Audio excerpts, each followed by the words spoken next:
Hello, it's me, Jeremy. It's been a little while since I posted any videos. I've had some health issues and trying to get them under control and feeling a little bit better. It's February, I don't know, February 12th, 13th, something like that. So I started this about 2 or 3 weeks ago and planted all these tomatoes in these cells.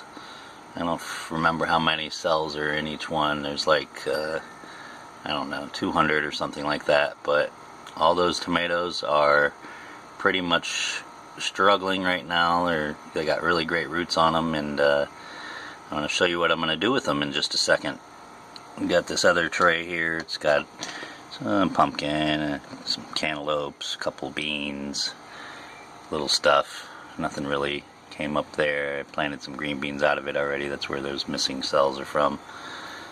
And no big deal. I'll show you my system in just a second. Here we go. Excuse the mess if you see one. Been pretty busy around the house, obviously. Trim back that tree for some more sunlight. Got my pineapple patch going over here, and green beans planted about every 6 inches along this fence. So it's going to take over this fence and have crazy green bean harvest. I got 3 pineapples coming up in this whole patch. So that's awesome. Going into the backyard here, into my system. I'll show you what I got going on here. So I got 2 lines buried here. 2 hoses, garden hoses, just standard light duty hoses. Buried in the ground because when it heats up they'll build up with pressure and can explode, so when you bury them underground they don't do that. I'm waiting right now. In a few days I'll be getting another sprinkler timer, a better one that has 2 ports on it, so I'm going to hook up the end of both of these lines here. Right now I'm watering. I should probably shut that off, it's been watering long enough.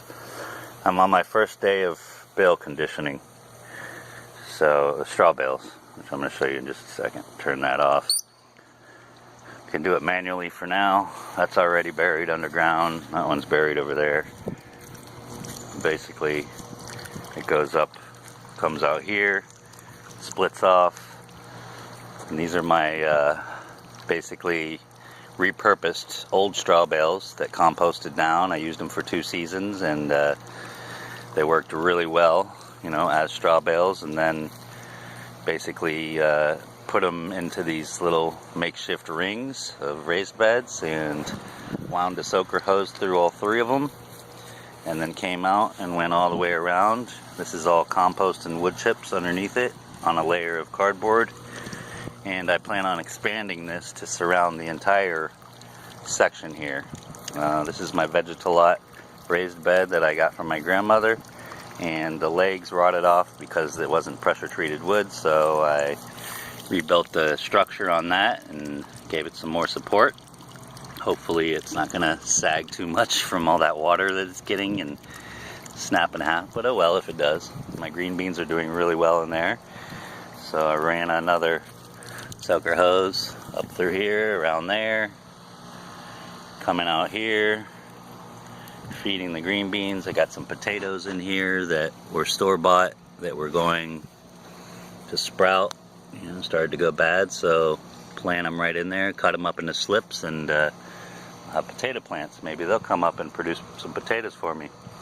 Green beans are doing great. I got all those green beans near my pineapple patch, and then I just laid down a few layers of cardboard on both sides of this to keep the weeds down, keep the grass from growing around it.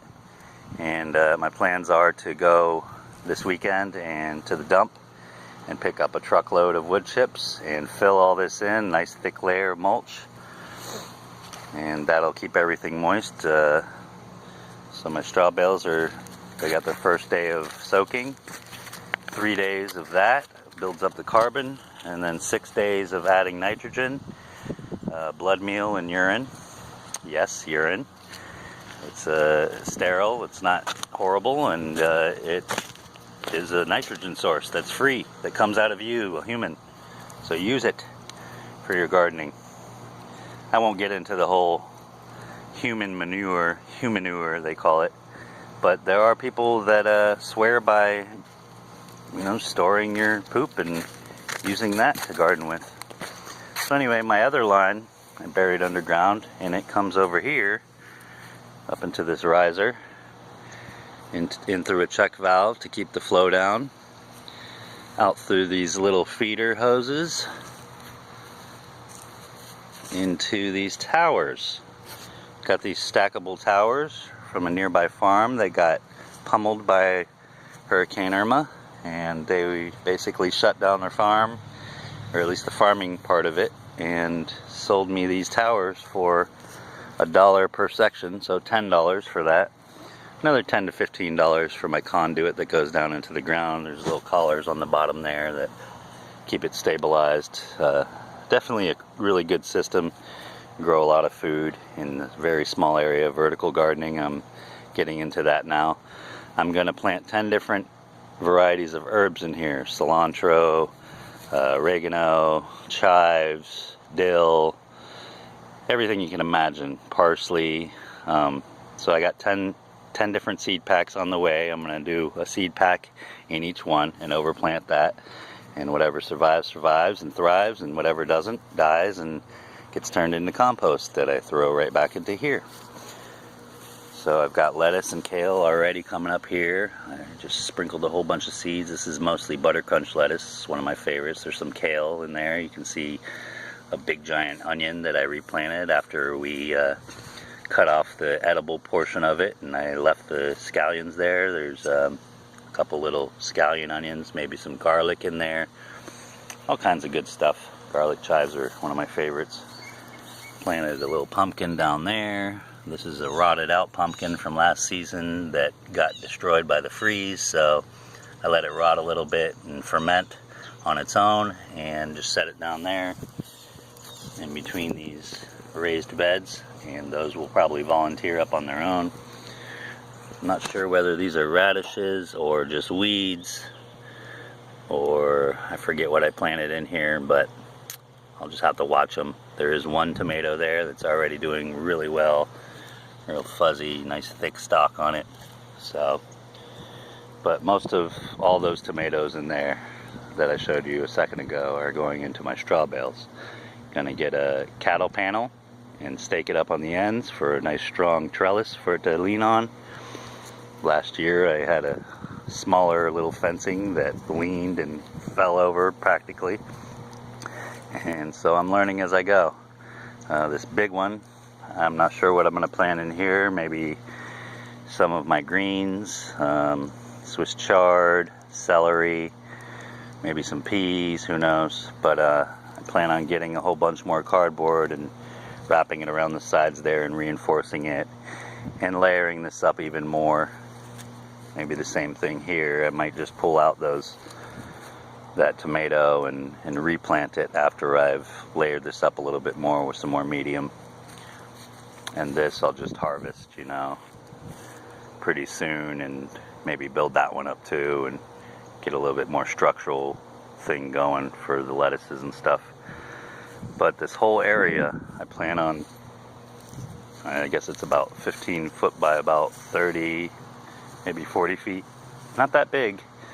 Go get some more cardboard, it's free. Pull it out of the cardboard dumpster, go to the liquor store and get their boxes and break them down and layer them up nice and thick to keep the weeds and the grass down. Put it all along here and section this whole area off to keep the weeds out of my garden and keep everything nice and moisture full.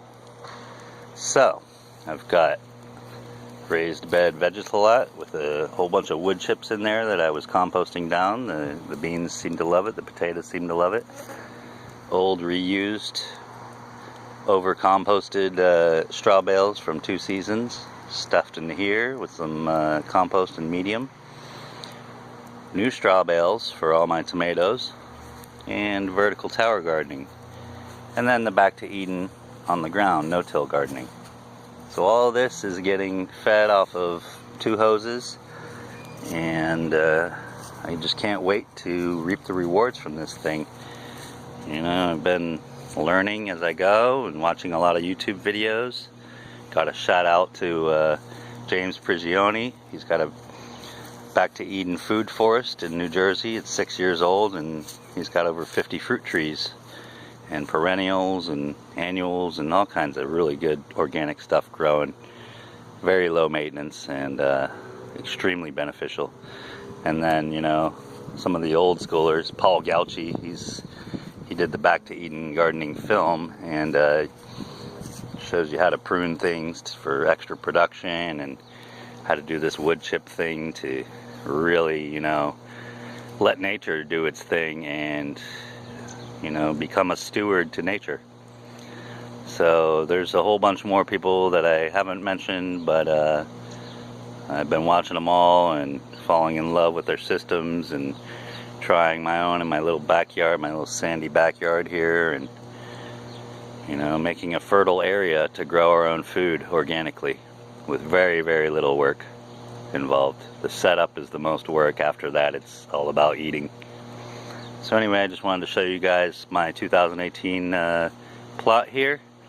Can't wait to show you what happens after I plant everything, and as I go along, little updates about the food that's growing, and hopefully you guys can maybe try some of this stuff yourself too. Anyway, talk to y'all soon. Peace.